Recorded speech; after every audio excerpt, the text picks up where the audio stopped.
All right. Hi, everybody. So, questions from last time? Anything about fitness landscapes?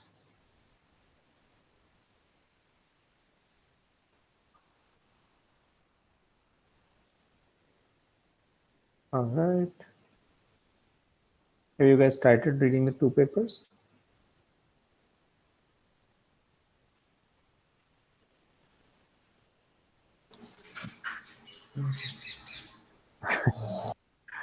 All right, cool. Okay. Fine. So what we're going to do is sort of look at next 2 or 3 classes, quantitative population dynamics and genetics. And what we'll do is sort of quantify the role of selection and drift in dictating evolutionary processes. And selection is something that we've sort of built an intuitive feel for. Uh, and we'll get to drift maybe next week or the week after that. And then we'll sort of try and combine these two factors and understand how evolution can take place in a population. Okay.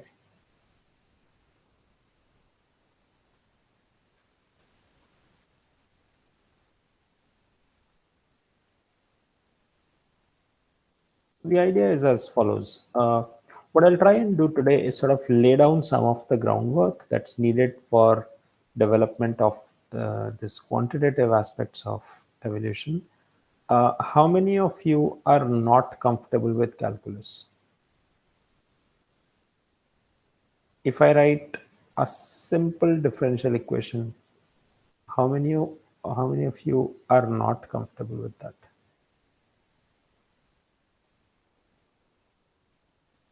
Okay.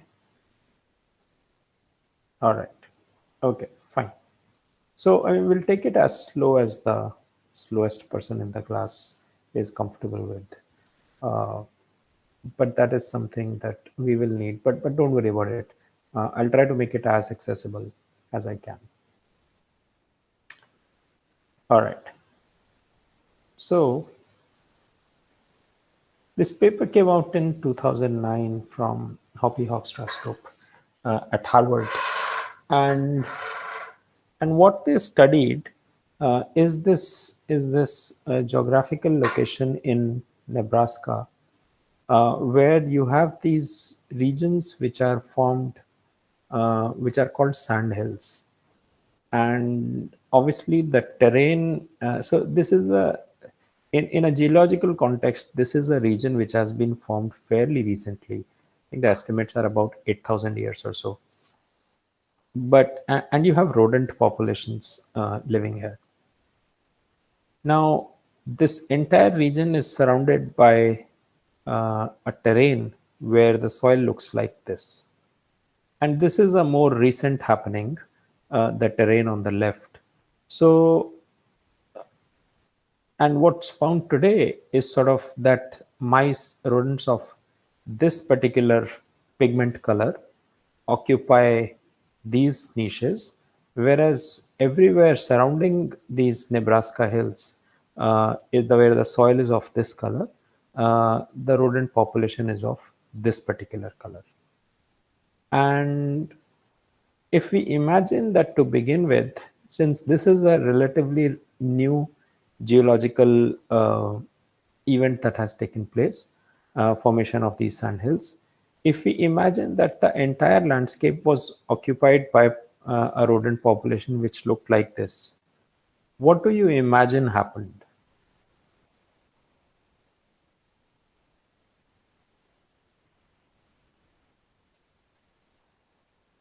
Is the question clear?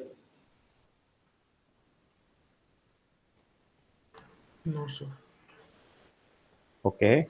Uh, is it not clear to anybody?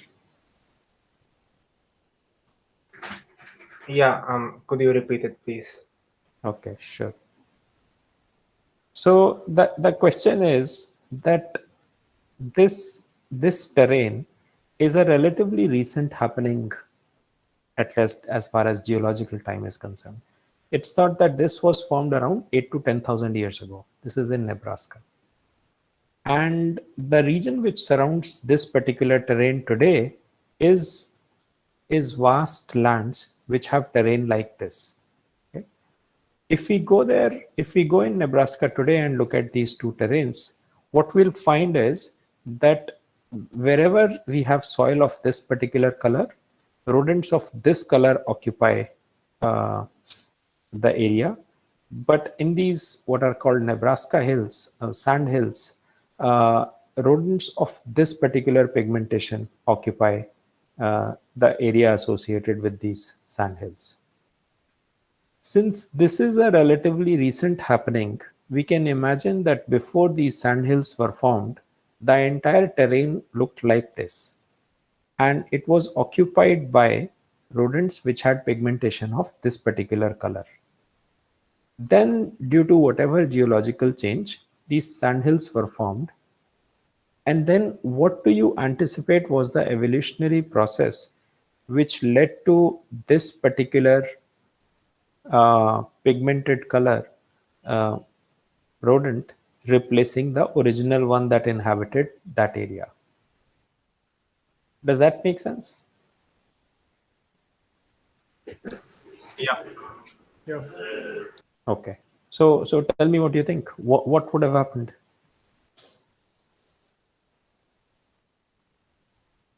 It's like industrial melanism. Okay. So what would have happened? Well, not really, because that one had, yeah, sure, melanism, sure, yeah, absolutely. So what would have happened?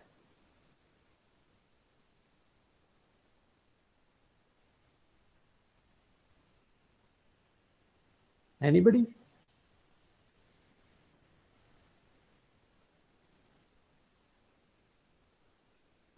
So you have formation of these sandhills take place, and the rodents residing in that area are dark in color, and then what would happen? Like genetically, yeah, phenotypically. You tell me, you pose any scenario that you like. Sandhills are yellowish in color, and if a variant were to arise which was yellow, Mhm. it would camouflage better and evade predators better. Yeah, so essentially what we are looking at is camouflaging, and the rate at which you're captured by a predator uh, decreases if you camouflage better, and as a result of that, you have a greater chance of leaving behind greater number of offsprings, and as a result of that, your fitness increases. So if originally the entire population was dark pigmented and we had variants come up which were lighter in color, which blended better with the background, that this variant which is of lighter color is going to have a greater fitness than everybody else. And as a result of that, it's going to start replacing the original population. And when this continues for a while, what happens is that in this particular region of this, looks brown to me, not yellow, but doesn't matter, uh, replacement of this dark pigmented rodent by this lighter colored one takes place, and now this process is complete. uh, do you think this process will take 10,000 years, the replacement of the light of the dark colored one by a lighter colored one? No. Sooner? Yes. Probably 100 years.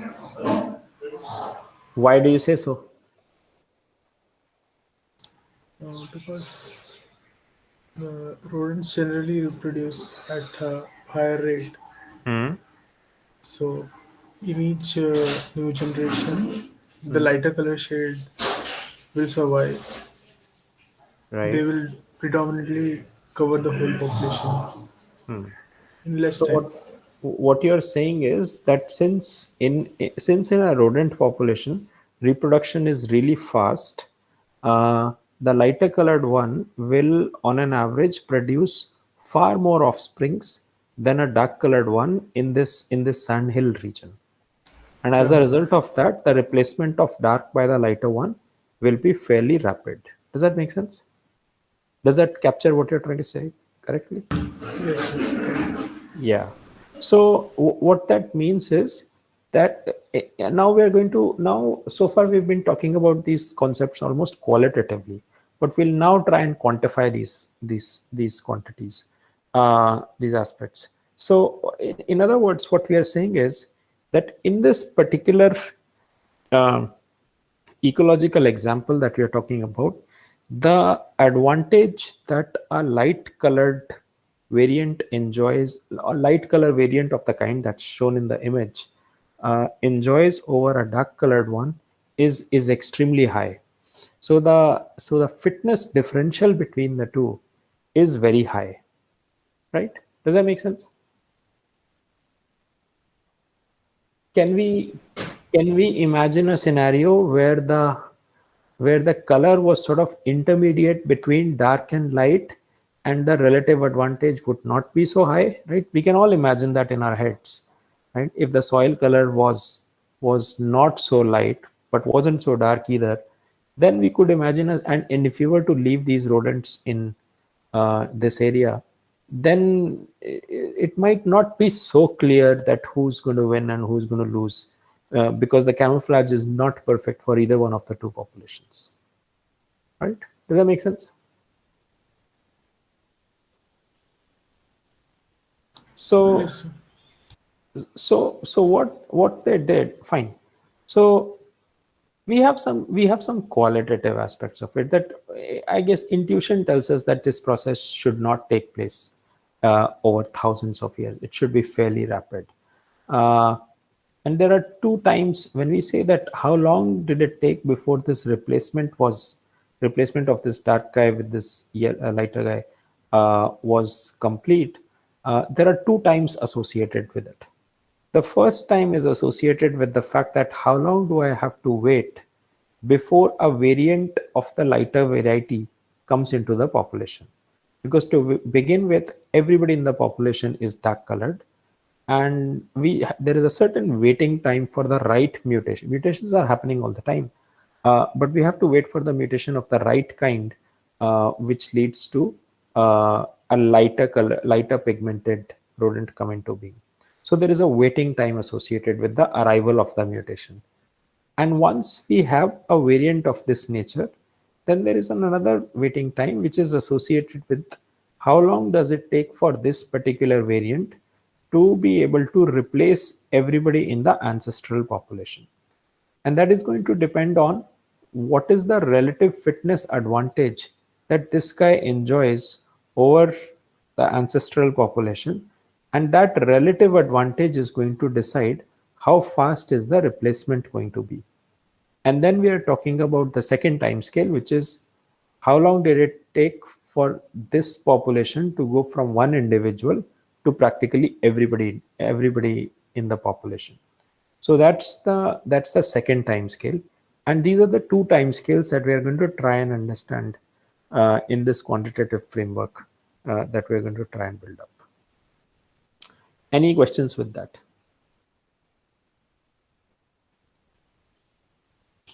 So when we are talking about the fitness differential, we are still referring to the fitness regarding the fitness landscape, right? Yeah, yeah. So on a fitness landscape, I mean this transition from a darker colored variant to a lighter colored variant uh, is obviously via acquisition of mutations, and this acquisition of mutations is going to happen via movement on the sequence space, right?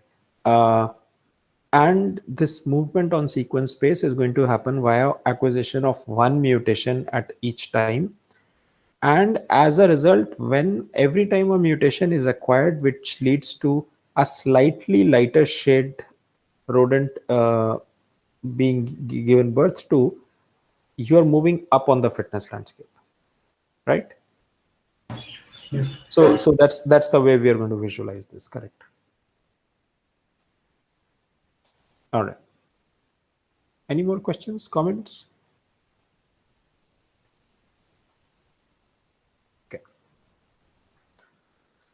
All right. So, I mean, this work is sort of interesting because usually what you have is one of the two things. You either have studies which do an evolution experiment in a lab setting, and doing an evolution experiment in a lab study allows us to extremely carefully control the environment in which these organisms are growing. I can control variables like availability of nutrition, presence of predators, temperature, humidity. I can control all these factors. And I can do this experiment for a really long time, and at the end of the experiment I can get the genome sequenced, and I can find out that where all changes took place in the given environment that we're talking about. The critique of this type of work when it comes to understanding evolution is that it doesn't mimic how evolution is taking place in the environment in a natural habitat at all, because the conditions under which I'm performing these experiments are extremely fake and are not representative of what is happening in an ecological setting at all. So while I do understand the molecular details about how evolution happened in this particular context, it's not immediately apparent that how an experiment conducted in a lab setting is going to tell me about how these things are going to play out in a real ecological niche. That's the critique. And the second way of studying evolution is sort of going out in the field and doing experiments and studying changes that are taking place in natural populations. Now, the problem there is that there are so many variables at play. Uh, there are shifts in variables, there are predators, there's scarcity of resource, and it becomes really hard to find out. And there is migration, you have new individuals coming in, older ones going out, so you're not even sure of the population structure that you're dealing with. And so it's a huge challenge connecting the data that you collect from an ecological setting and making sense of it, because there is far too much changing in this ecological study that you are performing. But still, there are many people who do ecological type of studies, as there are many people who do lab evolution experiments. Uh, the other aspect of is that in ecology type of work, you sort of only make observations that are, and I say only as if it's trivial, it's not. You make observations about what's happening in a real natural habitat. For instance, if we were to just look at, if we were to just do a census of birds on campus every week, and we collect that data over years, and we study what is the change in frequency of birds that has taken place on campus over years. What sort of also, so one is there are too many variables at play here. The second is that in these type of studies, you sort of never really go and sequence these guys, so you're not really sure of what are the underlying molecular reasons for the changes that you're taking that you're seeing take place in a population. What this particular paper does is sort of combine both these aspects. So the evolutionary event of the dark colored mice being replaced by lighter colored ones is complete. That is done. But what they do is they sort of mix the two. They create a hybrid population, and they create several enclosures in these areas, and they introduce, in these enclosures there are no outside rodents, and the only ones that they introduce are the mixture of the two that they have selected for the experiment. So they create a few in this region, they create a few in this region, and they let them evolve for, I believe it's like the order of 2 years. And at the end of 2 years, they visit these enclosures. And these enclosures are not like cage enclosures. These are like fields of the order of, I want to say, 50 meters by 50 meters. So fairly large for a rodent, one from which it cannot escape easily. So and they revisit it, every quarter or something, and get a census of what is happening to the population. And at the same time, you sequence these guys and understand changes that are taking place in this population. So for those of you who are interested, this is an interesting paper which combines evolution and ecology type of work in the same setting. Okay. All right. So so we're going to try and develop a quantitative framework. We will just lay down the basics today, and we'll start with this on Wednesday onwards. But in order to understand that, and please stop me if I don't make sense at any point today. In order for us to do this, consider an individual. An individual such as us contains, our DNA is in the form of linear strands called chromosome. For each chromosome, we have two copies, one that we get from our mother and the other one from our father. And we have 22 pairs of chromosomes, each one of us, and the 23rd is a pair of X chromosomes in women, and is an X chromosome and a Y chromosome in men. Right? So they can be represented as something like this. Different color represents different chromosome. They're all the sizes of chromosomes are all different, and that's what this sort of represents.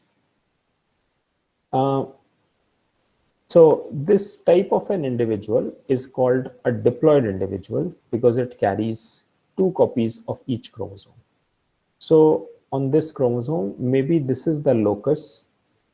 So on chromosomes, we are going to have genes, and different genes are obviously responsible for different phenotypic aspects of our being. For instance, let's imagine that there is one particular locus, which is right here on this blue chromosome, and this chromosome decides the kind of wax that we produce in our ears. Some individuals produce a very dryish wax, and some individuals produce a very wet wax. And this phenotype is known to be controlled by one particular locus on one of the chromosomes. I forget which one. So this gene present on this blue chromosome here decides that particular aspect. So we have two copies. Of a gene which control a phenotype. The two copies of the gene could be identical depending on whether what we inherited from our parents was identical, or they could be different in case one of my parents gave me one variant of that gene and another parent gave me another variant of that gene. Right?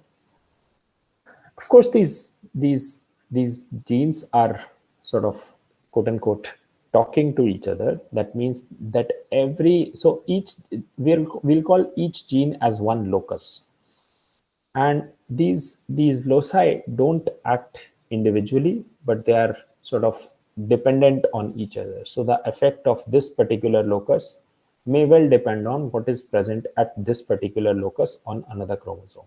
And we saw an example of epistasis at the end of last class. But for our purpose to get started with, so these epistatic relationships are actually extremely difficult to understand. And I think with epistasis, even now, we're just sort of beginning to scratch the surface of how can we understand these relationships in an organism. So for our purposes, at least to start with, we will focus on only one particular locus. And we will consider that in this entire population, every other part of the DNA, all other chromosomes, and even this chromosome, every place other than this particular locus, the population is identical with each other. So we can think of it like two ways. Whether in the first way, we can think that at every other place on the DNA, on every chromosome, the DNA sequence is identical in a population. Right? That's one way to think about it. And the second way to think about it is that variation exists, that other parts of DNA do contain variation, but that variation is not relevant for selection. That variation changes traits. It introduces variation in manifestations of particular phenotypes. But as far as selection is concerned, that variation is not relevant to us. So we are only going to look at one particular locus on one particular chromosome. Any questions with this of the type of individual that we are going to be studying? All right, cool. So we're going to sort of ignore all the other chromosomal pairs. Doesn't mean that they don't exist. It's just that they don't matter as far as our analysis is concerned. So here now we have a population of size 4. We have 4 individuals. This individual contains at this particular locus one variant of that gene, which remember is called allele. So this particular individual contains 2 copies of the red allele. Right? This particular individual contains 2 copies of these black alleles at the same locus. So these, I mean, we know that whatever variant of the gene is present at this particular locus contains a certain phenotype, right? And the phenotype in this individual is being controlled by this red allele, in this one by this black allele, in this one with this blue allele. This 4th individual is actually carrying 2 different alleles. So he or she inherited a blue allele from one of the parents and a black allele from the other parent. So that's our population structure, right? And depending on which alleles you are carrying and depending on in which environment this is being studied, these individuals may or may not have different fitnesses depending on which alleles they are carrying. First, so we want to recognize a few things. First thing that I want you to sort of understand is that there are 3 different alleles in the population as far as this particular locus is concerned. There is a red allele, there is a black allele, and there is a blue allele. Right? So this particular locus has 3 different alleles. Hence, what we say is that at this particular locus, this particular locus is polymorphic, or there is polymorphism at this particular locus. Does that make sense? Yes, sir. Yeah. Okay. And when we are talking about these variants, the red variant, the black variant, and the blue variant, what you have to think of it is that it's the same sequence. So the gene length is probably not going to be variable in these different alleles. The length of the gene is the same, which means if the length is 900 nucleotides, that means it corresponds to a protein of 300 amino acids, right?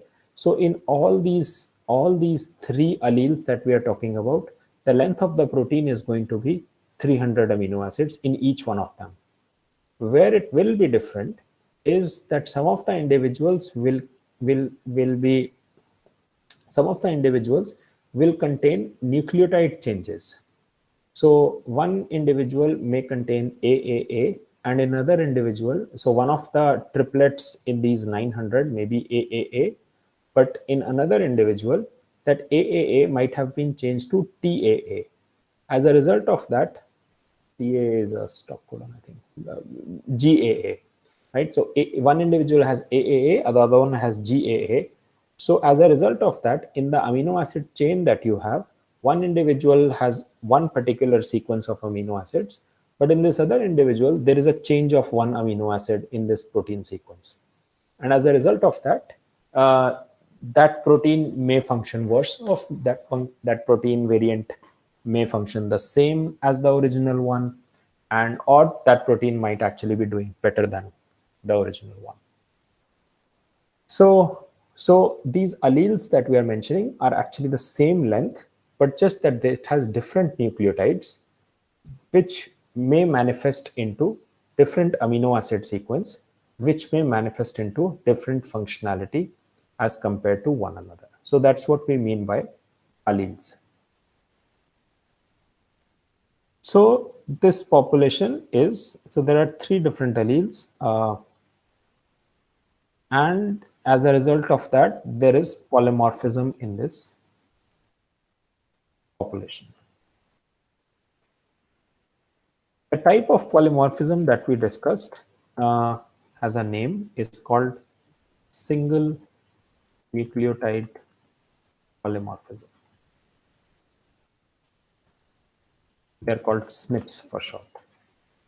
So what we are saying is that between these variants, the differences is not in the length, but it's only in one or more single nucleotide changes, that there was a AAA which changed into GAA. This red one was a AAA, this one changed into GAA. So the only change was that a A changed into G, and that led to this polymorphism, which is of a kind which is single nucleotide polymorphism, or the SNP, they're called SNPs.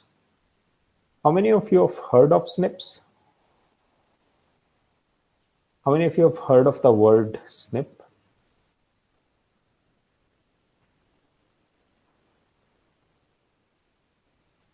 All right, okay, fine. It's only a couple of you, fine. Okay, cool.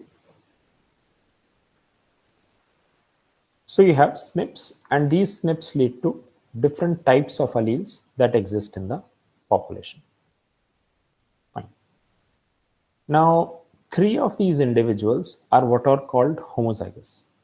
And what these mean is that, so you have 2 copies at every locus in a diploid organism such as us.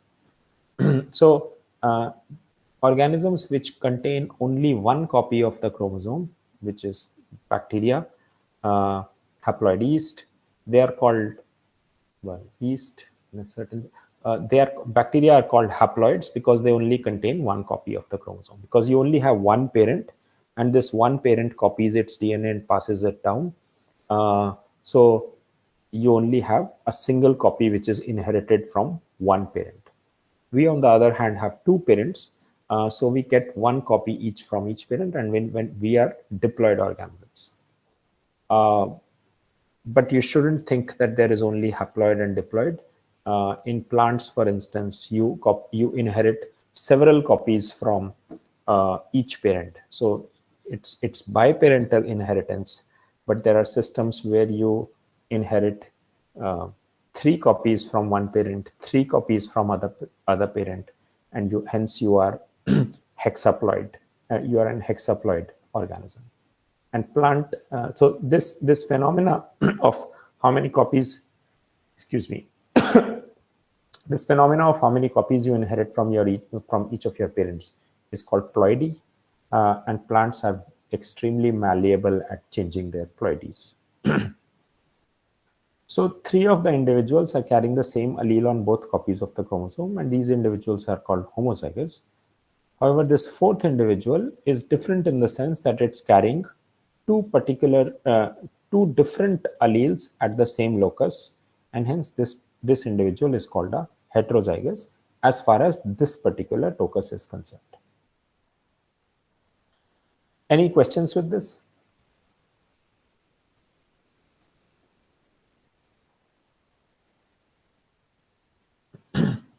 Do you think being heterozygous is a good thing or a bad thing?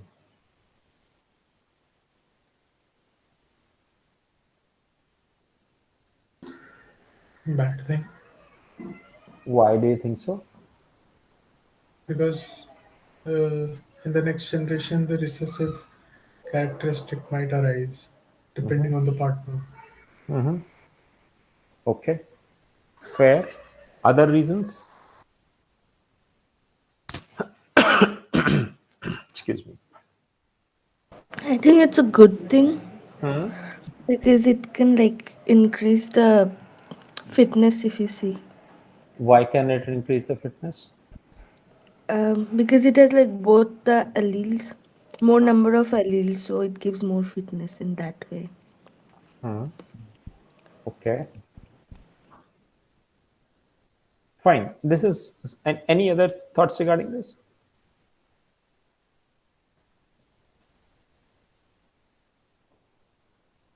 Fine. And that's a theme that we'll come to. And in the 1950s, when the first techniques were evolved to look at this phenomena of whether you are carrying, whether you are homozygous or heterozygous, the general expectation was that what Yash just said, uh, that most of the population should be homozygous at a particular location, and we'll come to reasons for that. And it was a big surprise when people actually found the extent of heterozygosity existing in a population. It was found to be much more than what theoretical models had predicted. And then it became a big challenge as to how do we explain this large amount of heterozygosity that exists in a population, which is sort of not supported by existing population genetics models.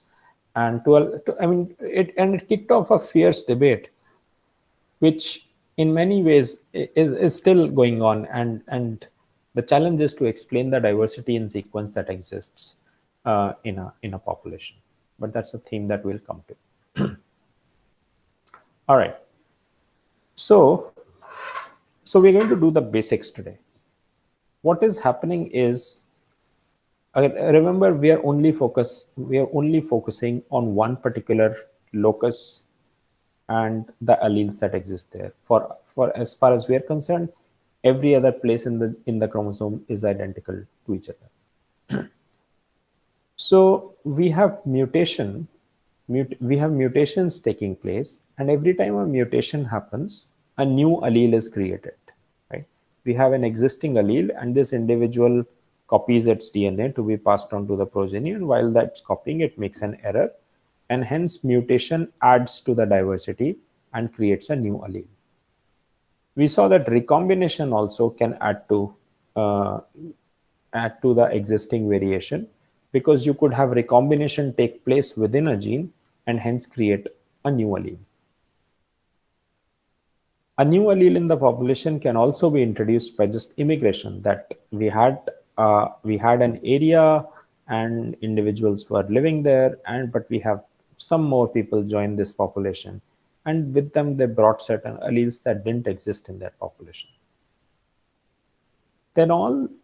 So these are the forces that sort of generate diversity in a population. Death, emigration are forces that sort of lead to loss of this diversity. If I'm an individual which is carrying a unique allele at this locus, and everybody else in the population is carrying the same allele, and if I happen to die, then that diversity is gone from the population. Emigration, if I choose to leave the place that we are living in, then that allele is lost from that population. And so there is these processes which combine together to generate diversity. This process of death and emigration, which leads to exiting of certain alleles that exist in the population, and whatever is left in the population in this niche is acted upon by selection and drift, and that dictates which of the alleles is going to increase in frequency, which of the alleles is going to decrease in frequency. Right? So if the red allele is the fittest allele, everything else is bad, then we expect that as we go forward, and if the area in which this is happening is such that it can only support 4 individuals, then because this is fitter, this will produce more individuals, and as we go forward, there will be more individuals which carry the red allele, and these guys will begin to go extinct. So selection and drift acts and it on the existing alleles, and as a result of that, the frequency of that allele changes in a population. So the simplest way to look at evolution, and I think the simplest and the right way to look at evolution, is sort of simply a change in allele frequency. If you have an allele which is increasing in frequency in a population, that means it's being selected for. If you have an allele which is going down in frequency, that means it's being selected against. There could be exceptions, but we'll come to them later on. So if we are interested in allele frequency, the first thing we need to understand is how do we quantify allele frequency. So let a population be of size n, which is 100. Since we are talking diploid organisms, that means these 100 individuals are going to have 2 copies of this chromosome, and each copy of the chromosome is going to have one particular allele, right?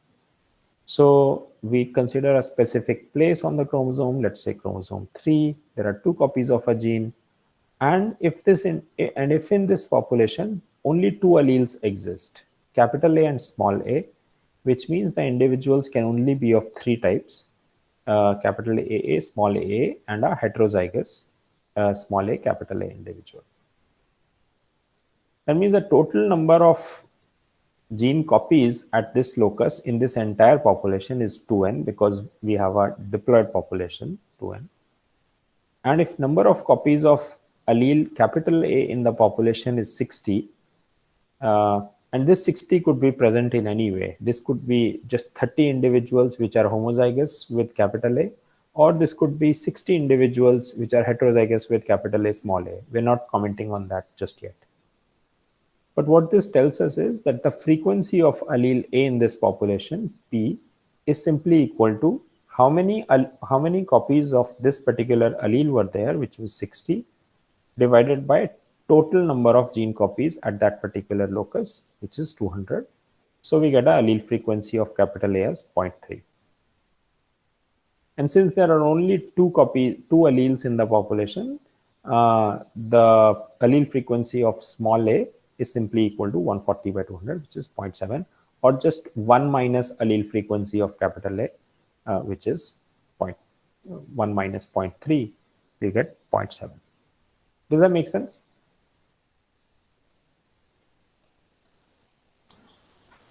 Yes, sir. So it's the same token, by the same token, the allele frequency of the red allele here is 2 upon 8, right? We have 2 red ones and 8 total, so that's 2 upon 8. The allele frequency of black is 3 upon 8, because we have 3 black ones, and allele frequency of blue is again 3 upon 8. So that's allele frequency.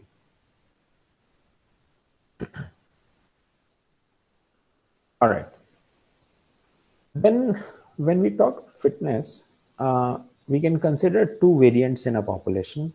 Although that's strictly, we can consider 2 variants, variant A and variant B. This A is not the same as the allele capital A. I'm sorry, I should have used a different symbol here. Variant A has fitness 3, variant B has fitness 2. And this is fitness, we are talking in terms of absolute fitness, where this could be the number of offsprings. Statistically speaking, on an average, variant A leaves behind 3 offsprings and variant B leaves behind 2 offsprings. But typically in evolution literature, you will find fitness introduced as a relative concept and not as an absolute concept. So what you would do in such a scenario is that you would normalize the fitness of all the variants that exist in the population by one of the variants that exist in the population. So if we were to normalize fitness by fitness of variant A in this case, we normalize the fitness of variant A, FA, as 1. And then fitness of variant B simply becomes 2 divided by whatever we normalized with. So that's 3 in this case. So fitness of variant B, this comes out to be 0.67. We could have easily chosen to normalize with variant B. In that case, fitness of variant B, FB, would be 1, and fitness of variant A would be 3 upon 2, which is 1.5. So in almost all evolution dynamics literature, fitness, you would see fitness reported as a relative fitness and not so much as an absolute concept. All right. So the allele frequency also defines the composition of a population. We have variants, but we need to also define the components of the composition of the population. And in this case, variant A variant A might have 60 individuals, so the fraction of population is 0.3, and variant B has 140 individuals, the fraction of population might be 0.7. So this XA and XB corresponding to each type of variation in the population define the structure or the composition of the population. And then what we have is the concept of a mean relative fitness. And this is important. At any given point in time, the mean fitness of the population in relative terms is simply equal to XA-FA plus XB-FB. Whatever is the fraction of A type of variance times the fitness of A times of variance, it's sort of the mean, it is the mean fitness of the population, plus the composition of XB and times the fitness of the B type of variant. So in this case, it's going to be 0.3 into 1 and 0.67 into 0.7, and you get some number here. All right. So imagine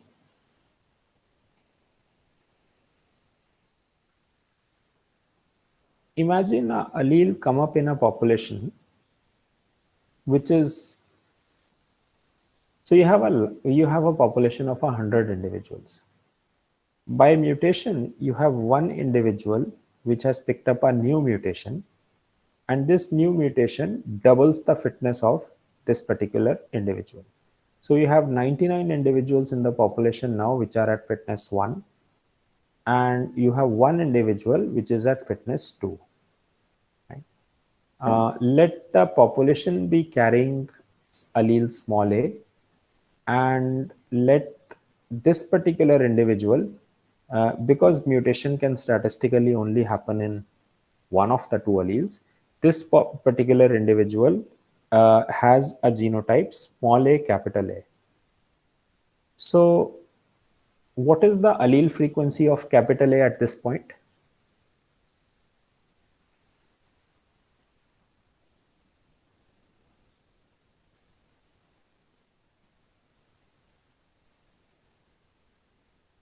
Is the question clear?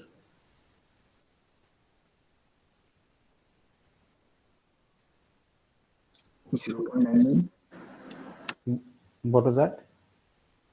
0.99. 0.99. No. Remember, everybody is, did I say small a? Remember, 99 individuals are genotype AA, small aa, and we have this one particular individual which is genotype small a capital A. So what is the allele frequency of capital A?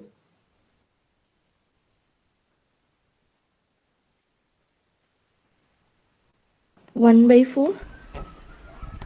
Why 1/4? Oh no. Be 1 by 200, I think. Yeah, it will be 1/200, right? Because you have 100 individuals, each one is carrying two alleles. So the total number of copies is 200. Out of those 200, small a is 199 and capital A is 1. So the allele frequency of capital A is simply 1/200. Does that make sense? Yeah. Right? So every time, at least in a diploid population, every time a new mutation occurs, if the population size is n, then the total number of alleles is 2n, always 2n, right? And every time a new mutation occurs, that means this particular allele, this particular new allele which has come into the population wasn't present previously in the population, right? So the frequency of the new allele that has come into picture, by definition, because it's a new allele, is just equal to 1. So the allele frequency of this new allele is just going to be equal to 1/2n. Does that make sense?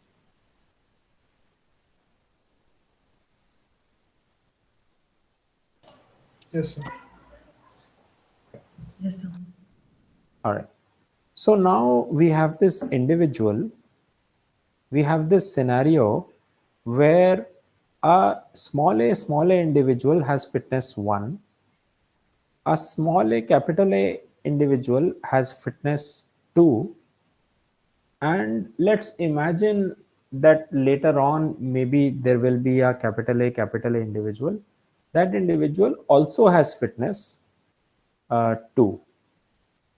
What do you expect will happen to the allele frequency of capital A? Remember, at this point, 99 individuals are small a. Only one individual is capital A small a.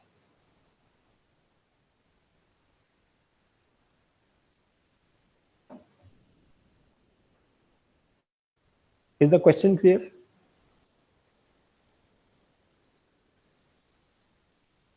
Yes, no? Yes. Will it become like 50%, 50% kind of? Why do you say that? So, like if there is, like they will further mate and like there will be capital A, small a hybrids, Mhm. and there will be small a like genotypic people. So that will be, that proportion will be 50%. Mhm. So, okay. So what you are saying is that you will what you're saying is that since there is no difference in fitness between heterozygous capital A small a and between homozygous capital A, it actually doesn't increase your fitness to be homozygous for capital A capital A. And if you imagine a scenario where everybody in the population is heterozygous capital A small a, then because of random mating and Mendelian genetics, we will have 50% population which is small a capital A, 25% population small a, and 25% capital A capital A. That's how it's going to play out, right? Yeah. But then 25% of the population is less fit than the previous generation.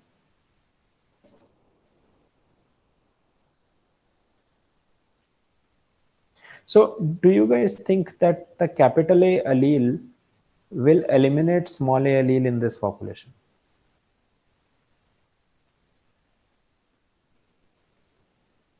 If given that small a has fitness 1, small a capital A has fitness 2, and capital A has fitness 2.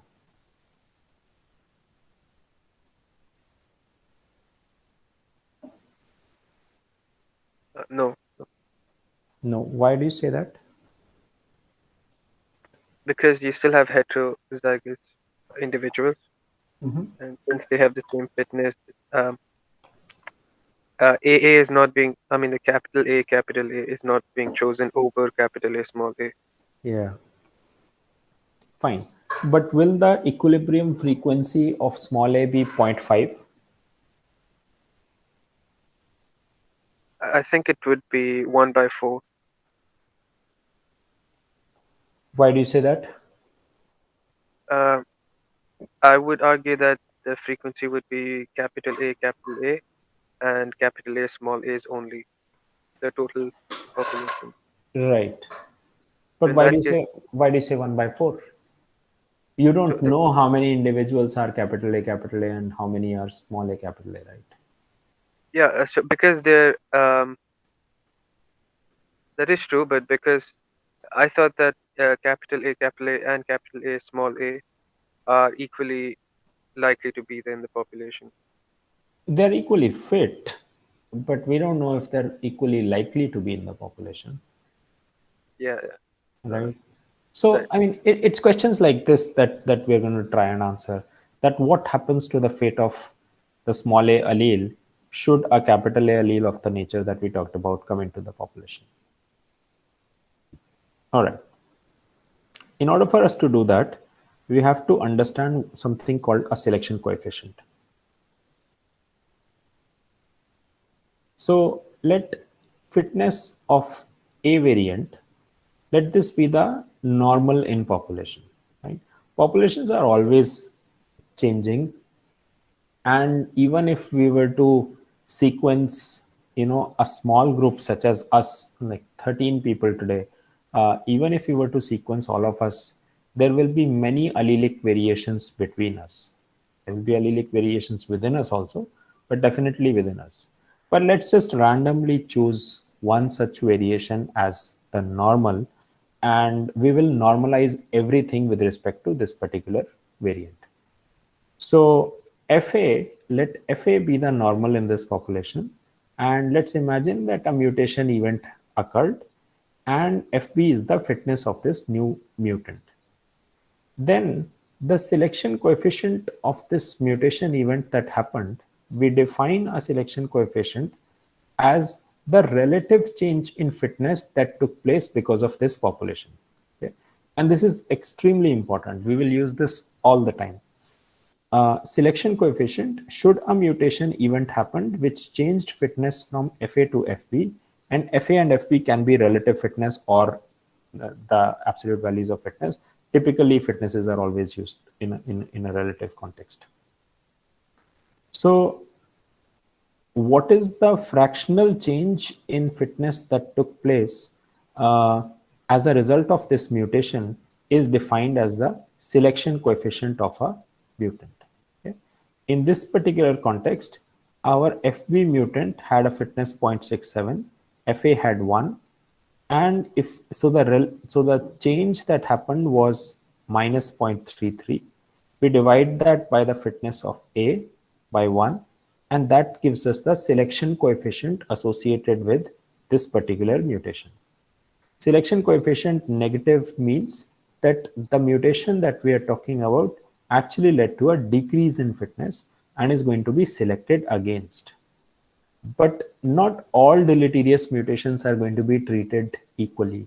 If we have a mutation, if we have a bad mutation which decreases fitness by 1%, that mutation is going to be treated differently by natural selection compared to a mutation which leads to a decrease of 33%, as in this case, 33% decrease in fitness. So the relative magnitude matters because natural selection is going to weed out that that deleterious variation differently depending on how strongly deleterious that particular mutation is. That's first point. And the second point is that when we come to drift next week, we will see that sometimes the effect of natural selection can actually be weaker than the effect of drift or randomness in evolutionary trajectories. So a 1% deleterious mutation might be more susceptible to be eliminated by chance events or drift rather than natural selection itself. So the relative interplay between natural selection and drift is something that also dictates evolutionary dynamics. Is the concept of selection coefficient clear? Any mutation happens, what is the fractional change that it brings to the fitness in the background that it happened is called the selection coefficient of this particular mutation, and it's denoted by a small s. And you're going to encounter this term, I mean, pretty much in every paper that you would read. So let's imagine that we have, yeah, go ahead.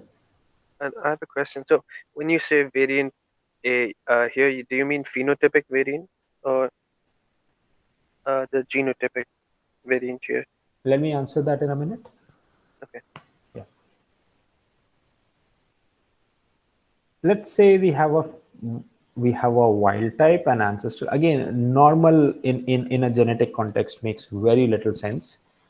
Typically, what's done is whatever is the more prevalent one in a population is taken to be the normal or the wild type allele, and everything else is a variant. But let's just say for the ease of simplicity, we have some sort of a normal we called wild type. So again, standard notation, WT you'll see is for wild type, and fitness of wild type is equal to 1. Again, normalized fitness by itself. Now a mutation happens, and this could have 3 effects on fitness. You could have a beneficial mutation such that it increased fitness, so the fitness of the mutant is greater than 1. and hence the selection coefficient associated with a beneficial mutation is going to be greater than 0, because we're going to do f mut minus f wild type. On the other hand, what we just saw, f mut is less than 1, in which case selection coefficient is going to be less than 0. And in another context, we could have what is called a neutral mutation, where f mut, despite a genetic change taking place in the wild type sequence, the genetic change took place in a way in a place in the genome, and the nucleotide change didn't really change fitness of the organism. So f mut is also equal to 1, in which case selection coefficient is equal to 0. Selection is not going to either select for or against this particular mutation. Does that answer your question, Anirudh?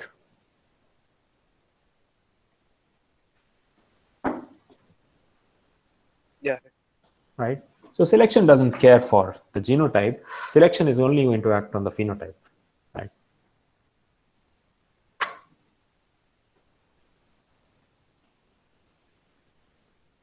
All right. Selection coefficient. All right. And this entire logic can be extended to any number of variants. So you could have a population where you have n different variants. The fitness of these n different variants could be FA, FB, going all the way to FN. The frequency of each type of, so you could have 10% of the population which is variant A, you could have 5% of the population which is variant B, and so on and so forth. And in this case, we define a there will be a selection coefficient associated with each one of these variants. And now, instead of using sort of the relative, so early on, where we defined, when we defined selection coefficient of a mutation that happened, we defined it in a way where we said that selection coefficient associated with this mutation is FB minus FA upon FA, right? So what we are taking as a base here is the fitness of the normal in the population. So if the population size is n, then we have n minus 1 individuals of type FA and 1 individual of type FB, because this has arisen by this mutation that took place. In a context such as this, where the population is very diversified, and we have 10% here, 5% here, and so on and so forth, we define the selection coefficient of, let's say, variant B as FB minus F bar divided by F bar. And F bar is the mean fitness of the population. Okay? Does that make sense?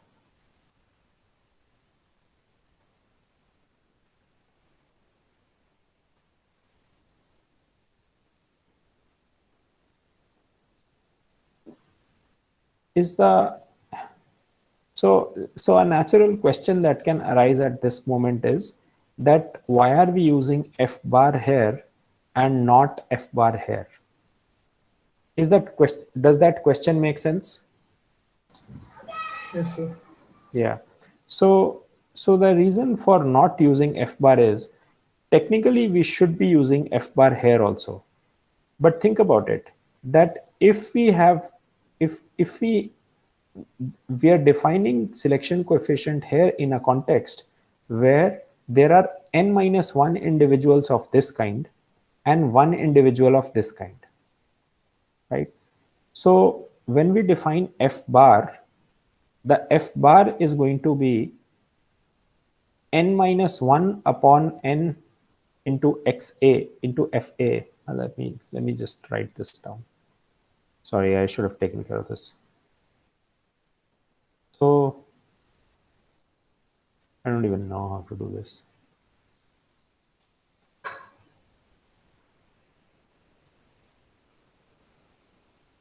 Is it clear to everybody what we're talking about?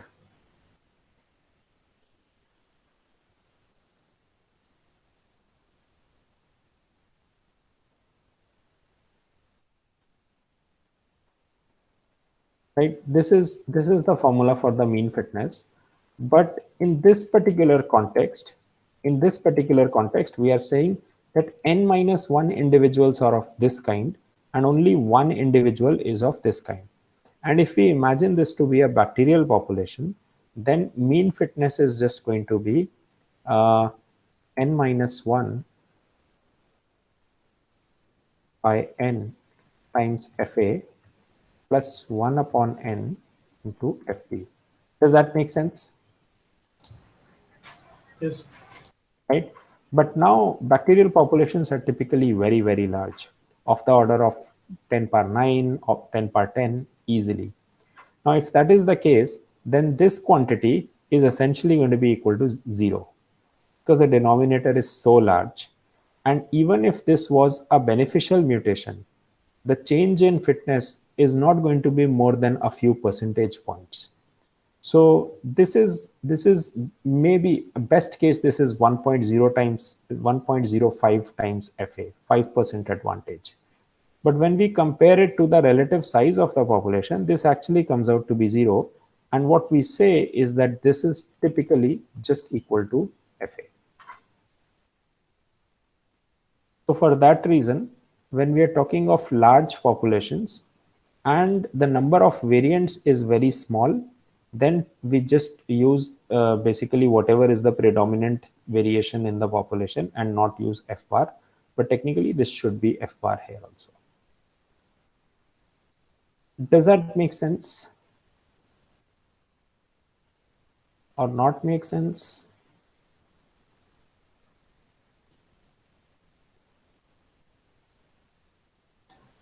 Makes sense. Others? Yes, sir.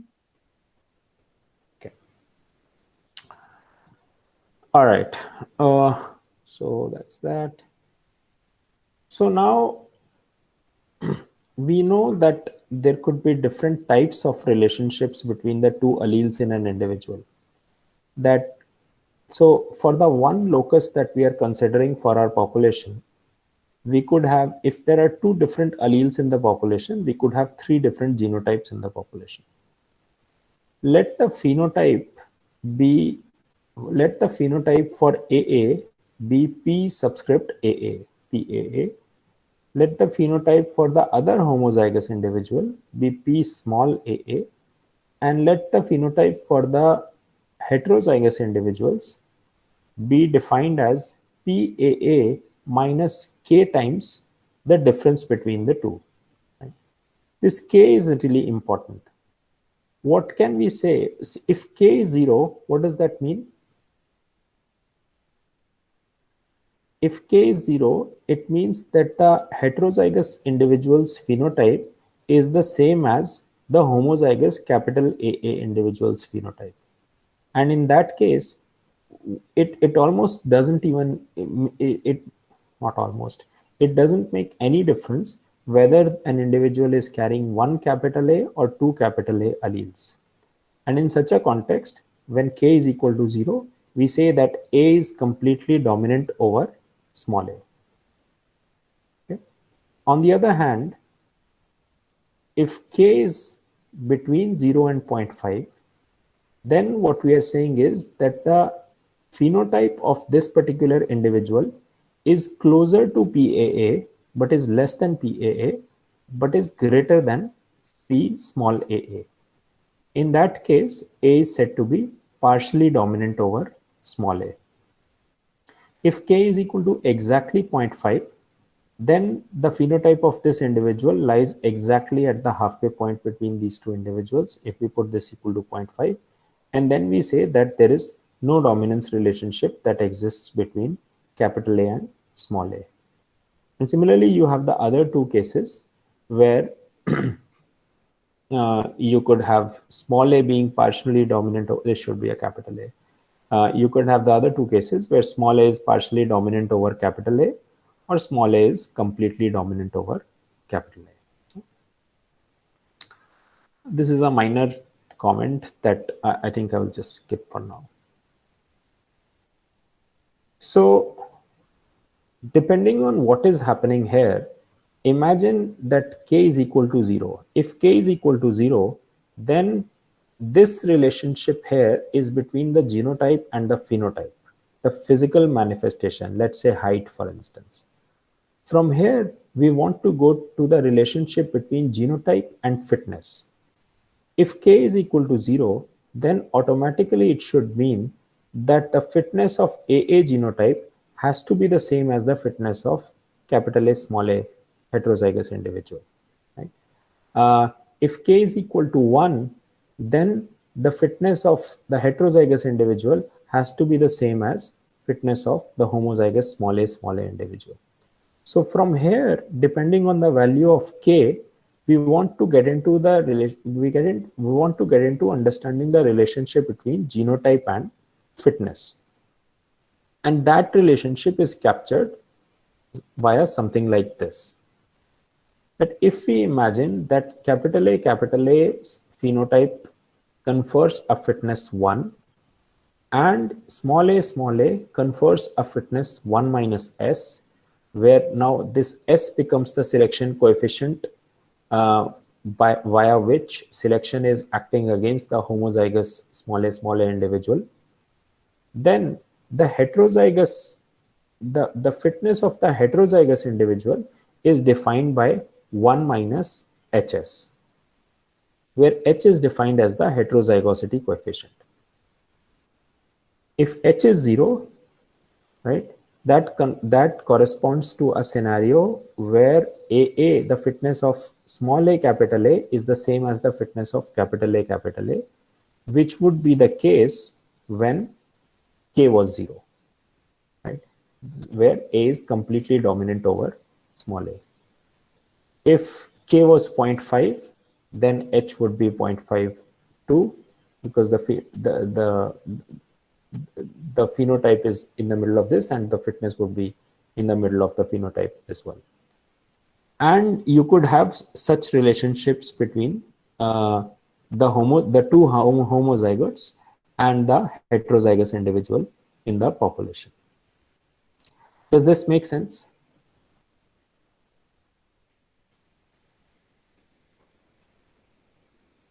Can you repeat the last frequency? Yeah, so I mean, depending on the value of h, you have some degree of relationship between the homozygous and the heterozygous individuals in the population. That's all I said. So h is 0 means basically capital A is completely dominant over small a. H is equal to 1 means that small a is completely dominant over capital A, and so on and so forth.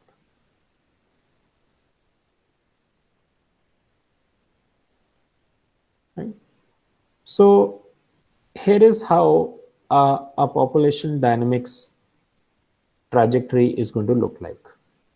Let's imagine that at t equal to 0, so x-axis represents time, which could be a real time in years or decades or thousands of years, or it could be number of generations of a population that we are looking at.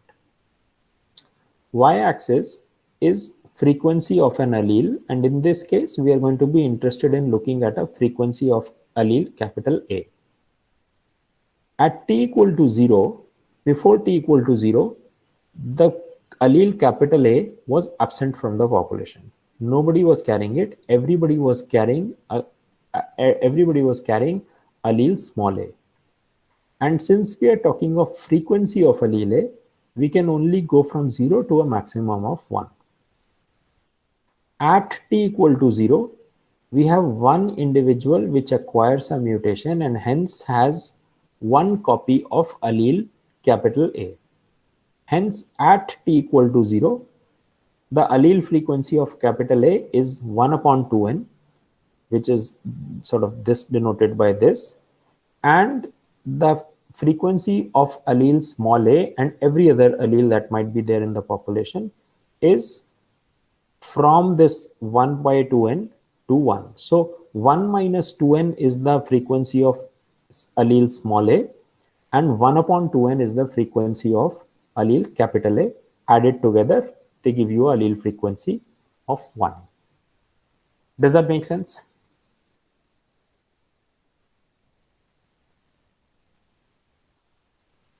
Yes, no? So now we imagine that as time progresses, this capital A allele confers you a greater fitness.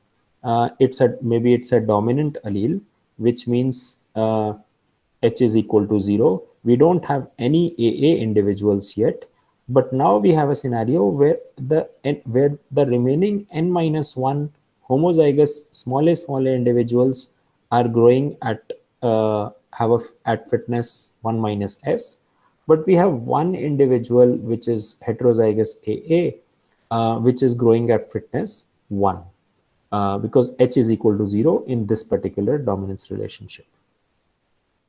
What that's going to mean is that this particular individual is going to grow faster in the population compared to everybody else. So as we move forward in time and we take different snapshots of the population and find out the genomic sequence at this particular locus, we will note that frequency of allele capital A is increasing with time.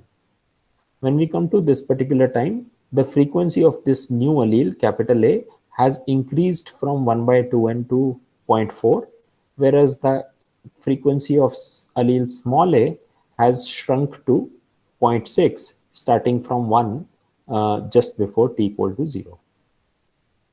And we keep moving forward in time, and allele capital A continues to make a dent into presence of allele small a in the population.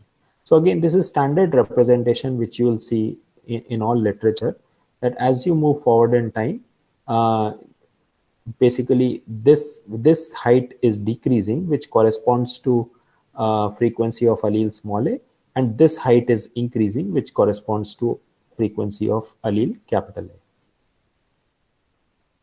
In large populations, another manifestation of this could be that before capital A has completely replaced small a in the population, you might have another allele come up in the population. And this allele is A2. And maybe this A2 allele, this came via migration or fitness or maybe mutation or maybe recombination. This allele A2 confers an even greater fitness with respect to the two alleles that are present in the population. And as a result of this, so at this point, frequency of allele A2 is 1 upon 2n.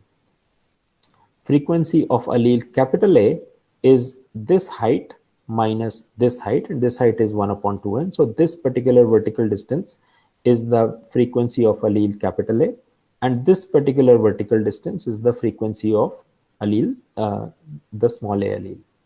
And as we move forward in time, because allele A2 is the fittest in the population now, its frequency starts to go up. And at this particular point in time, the allele frequency of A2 has gone up to this quantity. The allele frequency of capital A is now this much, and the allele frequency of the original small a is now this much, and so on and so forth. And this is the dynamics that sort of we are interested in capturing, that how does this play out.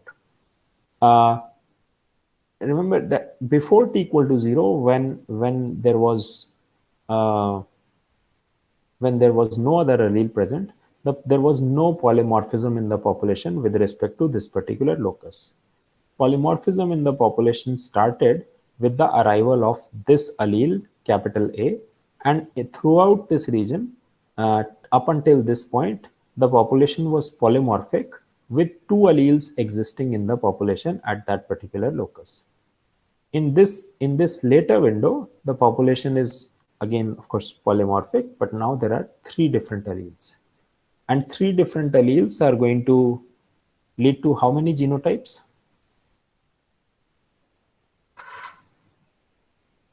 If you have three different alleles in a population, how many genotypes are possible? With two alleles, we saw that there are three genotypes possible. With three, there are 6 of them. There are 6 different genotypes, right? The homozygous of each kind, that's 3 genotypes, and the heterozygous individuals, and that's 3 choose 2. So there are 3 ways to generate heterozygous individuals with 3 alleles at a locus. All right. Last bit, I want you to think about this, and we'll start with this the next time around.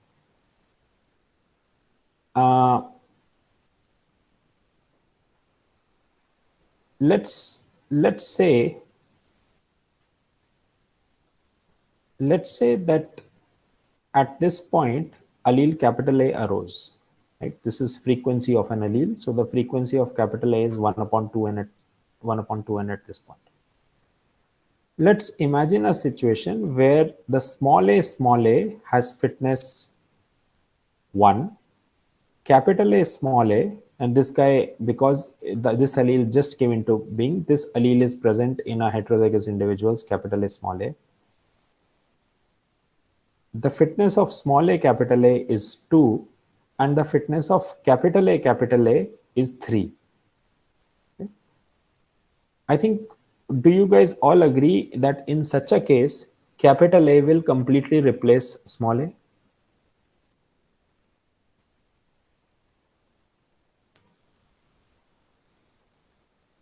Yes, no? Yeah. So I want you to come having thought about this problem, that as the frequency of capital A goes from 0 to 1, which of the three trajectories most likely represents the dynamics of the frequency of allele capital A going from 1 by 2n to 1? Okay. So you could have almost like an exponential approach to A. You could have a linear approach to frequency 1 for capital A.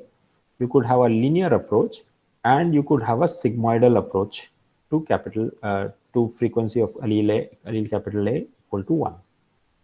And remember, this is for a scenario where small a has fitness 1, capital A small a has fitness 2, and capital A has fitness 3.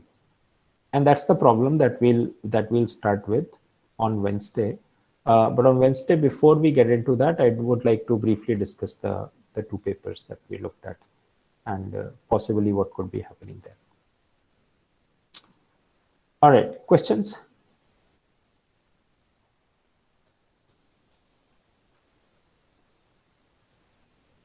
All right, if there are no more questions, let's stop. And next Friday, I am not around, so we won't be meeting then. We'll make up for that class sometime later in the semester. So unless there are no more questions, let's end for today.